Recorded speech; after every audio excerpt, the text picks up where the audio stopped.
Hello everyone, now it's time to answer some of your questions. I got a question on YouTube asking me about how do I perform for weddings.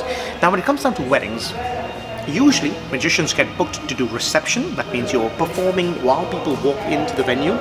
This is a lot of stand-up magic. That means everyone's standing around, you don't have a table, you're in between groups of people. That means you got to make sure your angles are right, because there's people all around you. After the reception, you're going to go into the dining area where they usually have a lot of tables. Now, sometimes you'll have one long table, and sometimes you'll have a lot of smaller tables. Most of the time, smaller tables all around the place. That's when I would say, have a different set. So have a set to walk around. That means you've got to think of a magic that you can do in your hands. You could use people's hands as tables if you need to. It depends on your style of performing, but also try and do stuff around. So again, make sure your stuff is surrounded and performing quick visual magic, because they don't have a lot of time. On tables, you could take your time. You could do a lot more longer card tricks, but when you're performing visual magics, keep it quick. Okay, so that's my tips. When you're performing around a longer table, how do you do this now? The two ends, that's easy because everyone can see you.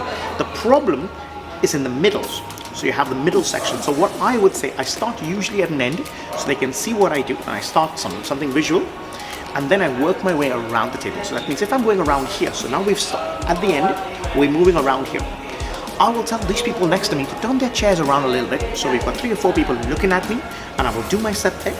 That means the people out here can see me, and also opposite to them, the people sitting there, they can watch me. So I did one of these gigs recently for a friend of mine called Mallory.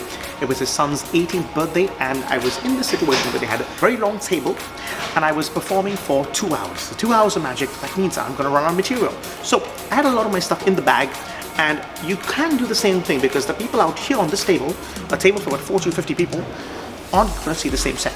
So they're going to see something totally different. So you start off with something here. While you perform, people out there can see you, and when you're doing that side, you do a different set. So people out here who were sitting initially, they can still watch you there. And then you work your way around the table. Do at the end. I usually recommend for something like this, always end with something big that everyone can see. That means you will end the set whether it's mentalism or whatever, but one big trick that everyone around the table can watch you. Maybe you have a microphone or something, not necessary, but keep it visual, keep it involving a lot of people. Maybe have a little thing that you toss around the table, people catch it, and then there's a prediction at the end. But anyways, hope that answers your question. If you have any more questions, leave it down below in this YouTube video. Otherwise, have a great time wherever you are, and I'll see you guys next time. Bye-bye.